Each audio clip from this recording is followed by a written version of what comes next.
Hello everyone, the Snowman here, and we've got the Tokyo Summer Olympics just around the corner now. The Olympics, always a fun sports cornucopia that provides all sports fans some unique and spectacular entertainment. I'm very much looking forward to the women's soccer competition. Aside from the World Cup, there's no bigger international tournament in women's football than the Olympics. So today I wanted to go through all three groups, take a peek at all 12 of the teams that'll be competing at this event, look at some of the favorites, who the key players are, and just kind of everything that you can expect from the women's soccer competition at the 2021 Olympics. And first things first, let's go over the format quickly. For women's soccer, we have 12 teams divided into three groups of 4 teams each. We only have about 2 weeks for the Olympics, so the schedule moves pretty quickly. Every team plays the other 3 teams in their group for a total of 3 games each, and if a country wins a match, they get 3 points. A draw is worth 1 point, and a loss nets you 0. After the group stage, we tally up all the points, and the top 2 teams from each group,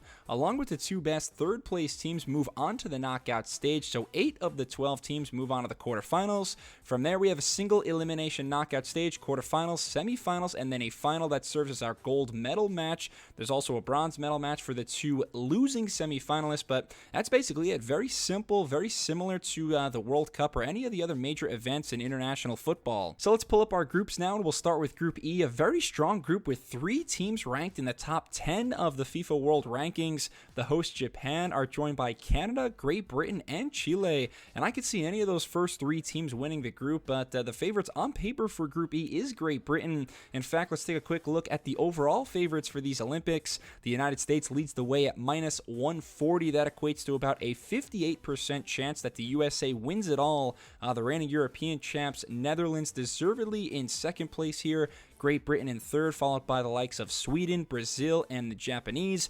But back to Group E, the Brits have class all over the pitch. They're led by the best fullback in the world, Lucy Bronze. She's been at Man City for the last year after winning 3 Champions League titles with Lyon. Great Britain, one of 3 UEFA sides at this event. They qualified because of England's strong performance at the 2019 World Cup, making the semifinals. And they've got a history against Canada, the Canadians knocking Britain out of the 2012 Olympics, England returning the favor then at the 2015 World Cup before falling to Japan. So there's plenty of past encounters in Group E, and Canada has racked up bronze medals at back-to-back Olympic Games. 38-year-old Christine Sinclair, she's coming up on 300 appearances for the national team, and she may be on her last legs, but the Canadians have a surplus of young attacking talent waiting in the wings. I'm very excited to watch them. I actually think Canada wins this group. Japan has the pressure of being the host nation at these games, but in-form striker Mina Tanaka says their top priority winning the gold medal. Of course, Japan's overall team form has been lacking a bit the past couple of years, though, around a 16 loss to the Dutch at the previous World Cup, and a goose egg 0-3 at the She Believes Cup last year.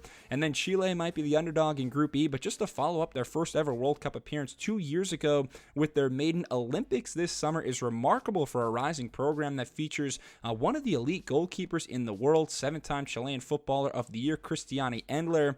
Again, I'll make a semi-shocking prediction and say that Canada wins this group. Jordan Huitema will start to become a household name, and I'm expecting some very technically sound football all around with Group E. Back to our groups. In Group F, the nations are very diverse here. You've got China, Brazil, Zambia, and the Netherlands. And I want to start off with the Dutch, who made the World Cup final in 2019. They won the Euros back in 2017. In my estimation, they're the second best team in the world after the U.S.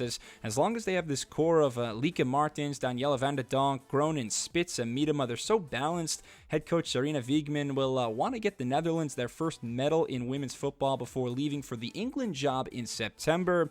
Pia Sundhage's Brazil squad has plenty of talent as well. Somehow the 5-time Player of the Year Marta, still a key fixture in international football, and I can't overstate how crazy it is that 43-year-old Formiga will be playing in her 7th Olympics. This is a table of all 6 Olympic Games where we've had women's football as an event, and Formiga has been a part of literally every single one of them, helping Brazil make the semifinals in 5 of the 6. You see a couple of silver medals there for Brazil as well, so just an incredible accomplishment that Formiga is still chugging along.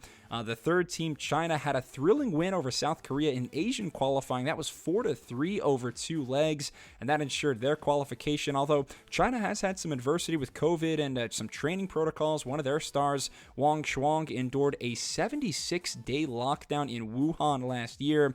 And finally, in Group F, we have Zambia, the heavy underdogs to even score a single goal in this group. Zambia is ranked 104 in the world. They shockingly upset Cameroon in the African qualifying final to earn their spot, but I don't see them making the knockout stage. This group seems like the easiest group to predict. Netherlands and Brazil should be 1-2 in some order. I've got the Dutch just a notch ahead of the Brazilians. And the third group, Group G, probably the strongest one when you look at the totality of all four nations. You have the USA, Sweden, Australia, and New Zealand. Not much bad to say about the Americans. The U.S. heads to Japan riding a 44-game unbeaten streak. That's the second longest in team history. Head coach Vlatko Andonovski remains perfect. The team has 22 wins and 1 draw in his 23 matches in charge, and that 1 draw was actually to a familiar foe that they'll meet in Group G in Sweden. The Swedes, of course, knocking the U.S. out of the 2016 Olympics in Rio, an unceremonious quarterfinal exit for Hope Solo and company 5 years ago, but Sweden will still be tough. They know how to game plan tactically against the United States. They've actually clashed in 6 previous World Cups and 2 Olympics, and Sweden's captain Caroline Seger, now the all-time leader in European history in terms of a number of international appearances. She's at 215 and counting. Sweden's such a tough team to break down. They've recently played Australia in their final pre-Olympic friendly. That was a 0-0, so lots of parity in Group G. Speaking of Australia, they maybe don't have the continuity and shape that Sweden and the U.S. have, but they've got the talent. Everybody knows about Sam Kerr and her goal-scoring prowess, the 3-time NWSL Golden Boot winner. I just worry if Australia has enough steel and sinew in the midfield, but they'll be exciting, creating chances moving forward. And then the Aussies, nearby neighbors, New Zealand, round out this Group G. New Zealand and Australia set to joint host the next Women's World Cup in 2023, and the Kiwis are coached by former U.S. head coach Tom Sermanni. But in 5 previous World Cups and 5 prior Olympics, New Zealand has never won a match or advanced out of the group, so they've got their work cut out for them. I do see the U.S. winning Group G, although Sweden isn't too far behind, but I think the difference, Tobin Heath and Julie Ertz are just about healthy now at 100%, so it's a complete squad for the U.S. in every phase of the pitch. And overall, I do think it will be a rematch of the 2019 World Cup final between the U.S. and the Netherlands in this Olympic final. Canada and Great Britain would be my other picks for the semifinals, but the Dutch and the U.S. feel like the 2 best teams at this competition.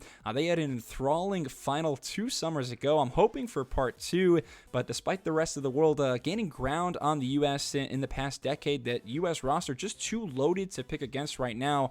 Only one player on this Olympic team wasn't on the team that just won the World Cup in 2019. That's midfielder Kristie Mewis, so plenty of experience, and the USA number 1 team in the world by a wide margin. Look, all bias aside, they deserve to be the favorites for this competition, especially with no Germany, no France as well. It is all America's to lose. And thank you so much for watching my women's soccer Olympic preview. Please leave a comment. Let me know your thoughts on everything, who you think is going to win. If you think that the United States will back up their World Cup triumph from 2 years ago with a gold medal, I'd love to hear your thoughts. But thanks a lot for watching. If you want more Olympic and soccer content, please subscribe to the Snowman Sports Media.